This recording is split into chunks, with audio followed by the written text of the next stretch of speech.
Chapter 46. Known around the ward as Nurse Ratched, Delia Nero sat in the chair facing the cribs and the glass window separating her from the outer hallway. Delia knew what the other nurses called her, and understood why, but it didn't bother her. Being a hard ass on the night shift was necessary and kept the underlings in line and doing their jobs. She was hated for it, and that made her happy.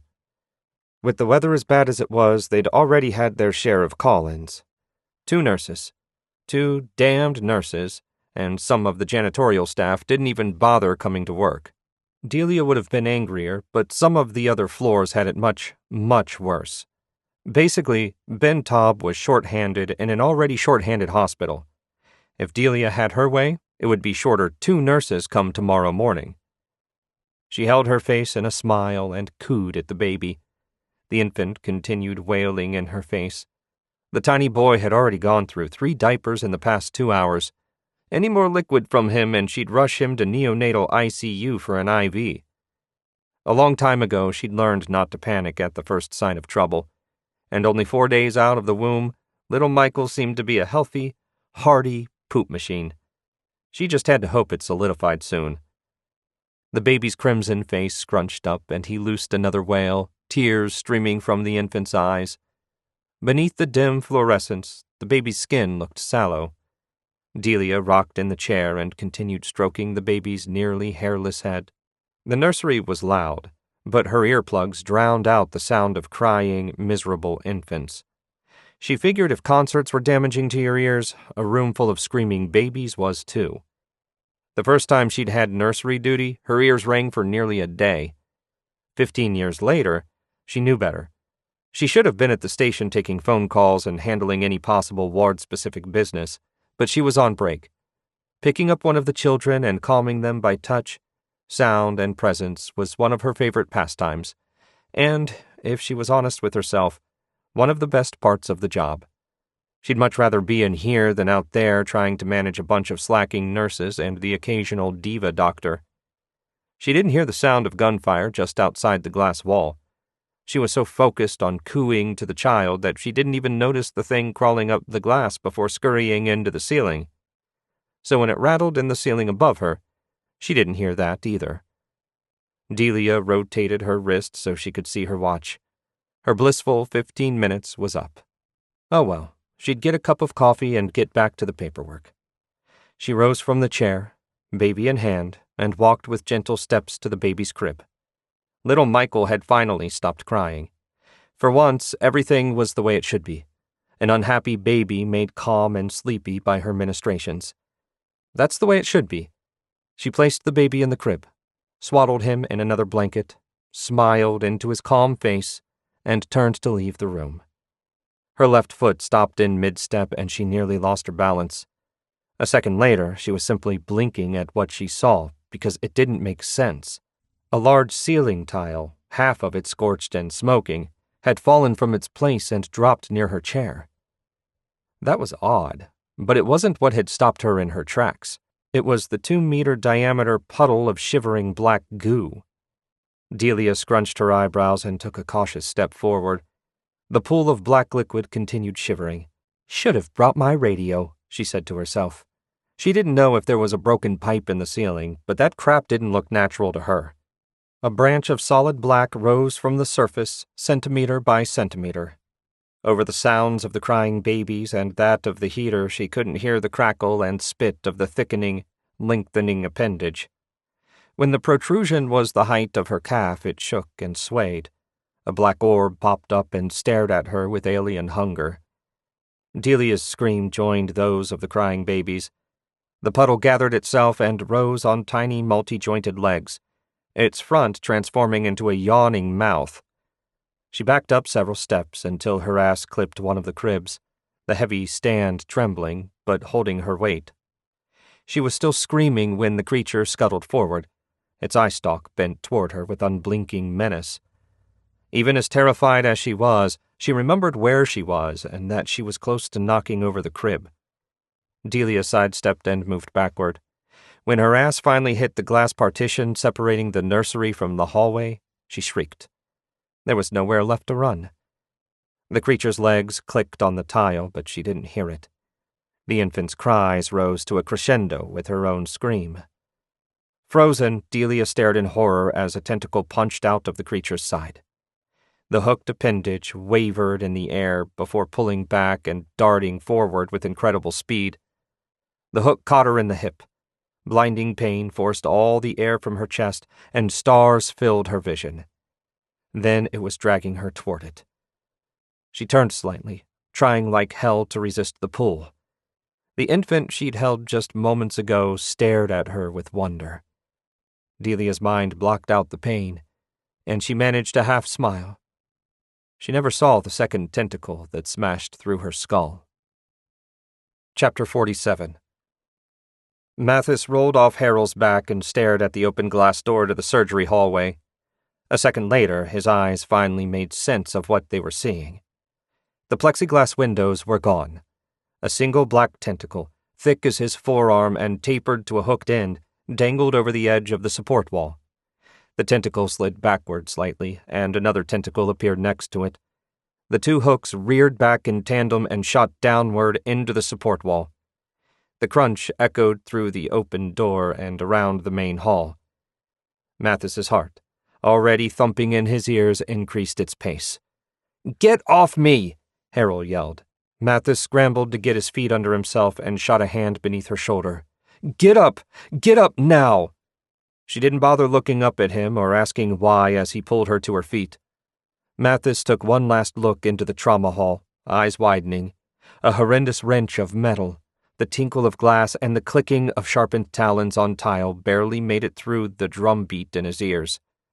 The creature had dug its hooks into the wall and was pulling itself over. Now she was pulling him. He finally turned and ran down the hall just behind Harold. The ER lights seemed dim compared to those of the surgery.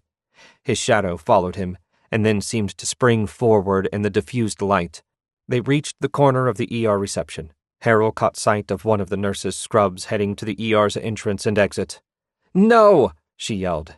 "Don't!" There was no warning. From outside the building came the sound of 4 shots. Mathis stopped in his tracks, barely avoiding knocking into Harold. "We have to go," he said. Mathis turned and looked at the hall connecting the hospital and the ER wing. The wall was down again, separating them from the rest of the building. They were stuck. "Stairs!" he yelled at Harold. She bolted for the fire door, Mathis hot on her heels. She pulled at the door, but it didn't open. "What the fuck?" Mathis pushed her aside and tried the handle. The door budged, but only a millimeter. "It's locked." Harold fumbled at her belt. "More! Open the fucking fire door!" "No," the voice said through her radio. Mathis took in a deep breath to scream at her, his mind already formulating the 7 or 8 obscenities he planned to string together. But he didn't loose them. Instead, he cocked his head like a dog. Click, click, click. "Harold? Do something! Now!" She turned and looked over at the hallway. A shadow crept along the far wall, amorphous save for a pair of long hooks. Harold's voice dropped to a whisper. She flicked her eyes up to the camera in the corner, its cold lens staring at her with indifference. "More? Open it, or we're dead." 2 seconds. Easily, the longest of his life, ticked off in a silence disturbed only by the heartbeat in his ears and the clicking of that thing's talons on the floor. He nearly jumped as the bolt on the door slid back. The fire door was open. He pulled as hard as he could and almost lost his balance as the door opened wide. Harold shot through the open doorway and started down the wide concrete steps. Mathis pulled the door closed and met resistance from the pneumatics supporting the door jamb. "God damn it!" he shouted. He put one foot against the wall and pulled as hard as he could. Through the half-meter gap in the doorway, he saw the first leg. Long, slender, multi-jointed, and ending in a deadly sharp talon. Then another, and another. He had one last glimpse of a shadowy torso before the door finally closed. The bolt shot forward and locked the heavy steel door. He took one step back and waited. Nothing happened. The eye-level, shatter-proof glass window grew dim. The bright fluorescent light in the reception area was being eclipsed. Mathis walked forward just far enough that he could see into the area beyond. His eyes opened wide, and then he was stumbling backward for the stairs. A black talon smashed into the plexiglass, showering him with shrapnel. The jointed tentacle flexed, and the point dug into the steel before skating across its surface with an ear-piercing shriek. He turned, nearly tumbled, and found his footing on the first step. Harold waited for him at the landing, her arm rising and pointing behind him. Mathis didn't want to look. He'd seen enough. The steps fell rapidly to his descent. He hit the landing next to Harold, grabbed her shoulder, and yanked her to face the next set of steps. He glanced over his shoulder and saw that another tentacle had squeezed through the rectangle in the door. Both appendages struck at the steel in rapid succession, denting it, but didn't seem to be doing much damage. Then he saw the hinges beginning to buckle. "Fuck!" he yelled, and took the steps. They reached the door to the bottom of the ER annex. Harold pulled it open, and the two of them stepped through. The door behind them shuddered as the bolt shot, locking them out of the stairwell. Mathis put his hands on his knees. "We make it out of this," he panted, "and I'm going to jog every fucking morning." Harold was as spent as he was. She breathed through her nose and exhaled through her mouth. "More?" she said into her headset. "Thank you." "You're welcome, Dr. Harold. But I would have let you die if it meant the creature was trapped."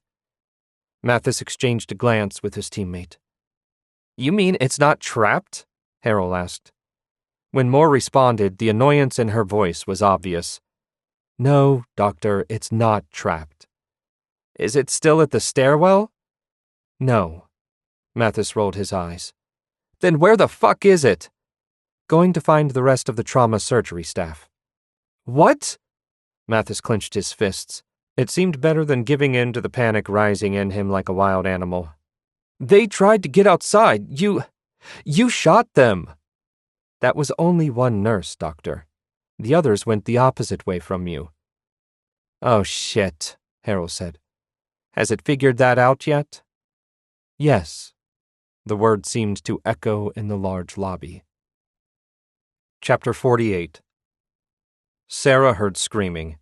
She pelted through the nurse's station, a woman and a man dressed in identical scrubs yelling after her. The nursery entrance was clearly marked, but there was no keycard to prevent her ingress. She opened the door and stopped, rifle pointed to the floor. The creature had grown. Based on the metallic remains of a stethoscope, the skeletal shell of a cell phone, and a set of keys, it had just finished another meal. 3 tentacles waved in the air as its single eye stalk inspected one of the cribs. "No, fucker!" she yelled, and aimed. Her first shot cut the eye stalk from the body. The creature turned and shook, and another rose in its place. And then another.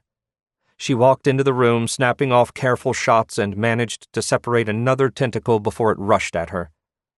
Sarah wasn't frozen. She knew what to do. She had to get it the hell away from the infants, out of the nursery, and into the hall. They could control it there, corner it, or something. "You're gonna die, girl," a voice said in her mind. "You can't stop this thing with bullets." She shook the voice away and continued walking backward. The scuttling thing made it across the floor to the nursery entrance just as she turned and ran. Sarah barely noticed the 2 nurses standing off in the corner as she exited the room. She had just enough time to see Epp standing beyond the credenza, firing his rifle. Schneck fiddled with something at the wall, and then she tripped over her own boot and fell to the floor. Instead of crumpling in a heap, she went with the fall and turned it into a roll. She brought herself to her feet, and then the sound started. At first she thought she was dead, and that was the sound of her flesh collapsing into nothingness, being absorbed by the nightmarish creature. She pivoted her hips and sidestepped. In an instant she faced the entrance to the nursery and was a few meters from the credenza. What she saw made her mouth open in wonder. The creature had left the nursery and was less than a meter from her, but it was moving away rather than attacking. The creature's back, for lack of a better word, bubbled and crackled, but instead of the liquid she'd seen so many times, The creature looked to have grown a skin that was slightly lighter in color than its liquid form. Schneck held a UV lamp and pointed it at the creature. It scuttled several more meters away and turned, its tentacles slashing the air, the hall stinking of burnt fur. Its 5 spider-like, multi-jointed legs raised its body waist-high. The thing had grown more than she thought possible. Just one human being had given it so much more mass. She raised her rifle and snapped off a round at one of its legs. The limb shattered at the knee into black dust. The black liquid shot out of the severed limb, and the instant the liquid touched the floor, it hardened from the forelimb down to the hooked talons it used for toes. The creature started to move toward her. "Get behind me!" Schneck yelled. Sarah did just that, but kept her rifle pointed over his shoulder. The creature clicked its taloned feet on the tile while its 3 eye stalks stared at her with malevolence. The 2 nurses in the corner held one another, their eyes locked on the horror standing just a few meters away. Epp still pointed his rifle at the black squatting thing. It moved a step forward and came in range of the UV light, its dark surface bubbling and popping. The creature moved backward, and the crackle stopped immediately. "Boss, what do we do here?" Epp asked. She looked at the nurses. "You have an extension cord?" Neither answered. She took a deep breath of air and tried to keep from screaming. "Hey!" The 2 nurses flicked their eyes to her. "Do you have an extension cord?" The female nurse opened her mouth to reply, but just then the wall separating the hallway from the patient rooms exploded into sheetrock and broken wood. Sarah turned to the new threat, and barely managed to choke back a scream. Chapter 49. Givens tracked it. The creature had started in one of the patient rooms, and based on the diamond-encrusted wedding ring that had fallen to the floor, he guessed the patient was no longer amongst the living. The sheets were burned and half dissolved, as were the non-metallic parts of the bed. It had come through the ceiling and devoured her without notice. After that, it had headed to the next room, and the next, and the next. The walls were still intact, although ceiling tiles were missing in each of the rooms. It was using the crawl spaces and ductwork to travel. But by the 4th room, Givens knew it couldn't continue doing so. The 4th room was a wreck. A duct hung below the drop ceiling along with the electrical lines. The creature had dissolved the insulation in its final stealth attack. Givens didn't need any skill to track it now. It was pretty obvious where it was going. The wall between the 4th and 5th rooms had been dissolved and burned. The creature might have managed a relatively silent attack, but its next wouldn't be. Shaking his head, Givens ran back into the hall and down 3 rooms more. The rest of the team followed him in silence. When he reached room number 7, he stopped and cocked his head to listen. Then he heard it. Crackle, sizzle, and something that might have been a human struggling to survive. He gestured to the team and they took up positions by the door. Givens took a deep breath before kicking it open. Someone had closed the window blinds, blocking any ambient light from outside. In the dim sliver of light cast from the hall, Givens saw a huge shadow at the edge of the bed. He hissed and swiped for the room's light switch. The bright fluorescence kicked on, burning an afterimage into his retinas. He almost wished his eyes had stayed that way. The thing that had eaten O'Malley was small compared to this, and to be honest, Givens hadn't gotten a good look at the first one before he'd thrown the grenade. But now, framed by the bright lights and without the screaming and yelling of his terrified squad mates, he finally had a chance to take it all in. And it was fucking terrifying. The creature in room 8 was the size of a large Kodiak bear. He counted 7 legs, 4 tentacles, and 3 eye stalks waving from its squat form. The woman in the bed was half consumed, her dead eyes staring off into space. The thing had started eating her from the middle down. It ceased its meal, the eye stalks whipping in his direction. Givens took a step back. The creature's front quarters moved off the bed and hit the floor with a thump. Rather than turning toward him, the creature's middle seemed to rotate, a giant maw appearing where its legs had previously been affixed. The jointed legs swiveled along with the tentacles and eye stalks to face him, and the creature's body seemed as though it was covered by a darkish skin that barely reflected light. Its mouth opened and loosed a silent roar. All Givens heard was the click of its talons on the tile floor, and then it started to move. He snapped out of his horrified daze immediately. Rifle pointed at the creature, he squeezed the trigger 3 times. One of the eye stalks disappeared with a pop. The thing rushed him. Givens rolled to the side of the doorframe just as the huge creature hit the wall. Wood and sheetrock splintered onto the tile floor, and the hallway echoed with the crunch of the creature's girth as it smashed its way out of the room.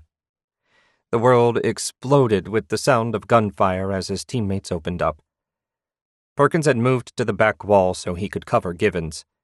Bradfish and Kilfoyle distracted it with their gunfire, but one of the tentacles lashed out and smacked the wall just above Givens's head. He somersaulted backward and stumbled away. Perkins ran from the wall, grabbed him by the shoulders, and pulled him further away from the thing. Kilfoyle and Bradfish backed up step by step, their rifles continuing a staccato beat. One of the hooked tentacles lost its end when a bullet connected, but as Givens watched, the other tentacles elongated, their tips grazing the ceiling with their flailing. Dust from the ripped and torn ceiling tiles fell in a cloud of debris, and then it happened. One of the tentacles lashed out and ripped Bradfish's feet out from under him. The SWAT team member fell to his back, his head bouncing on the tile. Kilfoyle responded by reaching down and dragging his wounded comrade backward. In an instant, Givens was focused, aiming down his sight and firing more shots at the creature. Perkins followed suit. It whirled again with that liquid grace to face them. "Running low on ammo," Perkins yelled. His partner was right. They needed something else, something to drive it away. His HE grenade was gone, but he still had a flashbang. While Perkins continued sending steel-jacketed bullets into the creature's appendages, Givens took the grenade from his belt and pulled the pin. "Fire in the hole!" he yelled to the others and rolled the grenade toward the creature. He dropped his rifle to its sling and covered his ears. Perkins did the same and looked away. On the other side of the creature, Kilfoyle was huddled over Bradfish's prone form. One of the creature's tentacles reached for the black, perforated cylinder, the hook touching its metal surface just before it detonated. The M84's magnesium charge created a subsonic explosion of light and sound. The shadows in the dim hall disappeared as if the sun had suddenly entered the building. Givens' brain seemed to slide back in his skull from the concussion. Both he and Perkins staggered backward, trying and failing to keep their balance. From his vantage point on the hard tile floor and through the shock threatening his grip on consciousness, he saw the creature sprint for the opposite wall, its tentacles slashing through the sheetrock like sharpened steel through flesh. And then the smoking hulk was out of the hallway and rampaging into the next room. Givens picked himself up, ejected the mag from his rifle, reloaded, and stumbled after it, Perkins just behind him. Givens clicked his mic 3 times, but couldn't tell if it was still working. Even with his hands over his ears, the grenade had punished his hearing, a loud, droning tone rattling through his skull. He lowered his head and squeezed through the giant, misshapen hole in the wall. The creature had smashed into a storeroom and was still moving. He caught sight of its broad back just as it crashed through the next wall. Even with its large bulk, it moved faster than he thought possible. Knocking debris out of the way, he shuffled through the room as quickly as he dared. Then he saw the hallway beyond and the sign for the nursery. Givens silently cursed and stepped through the gaping, savaged hole in the sheetrock.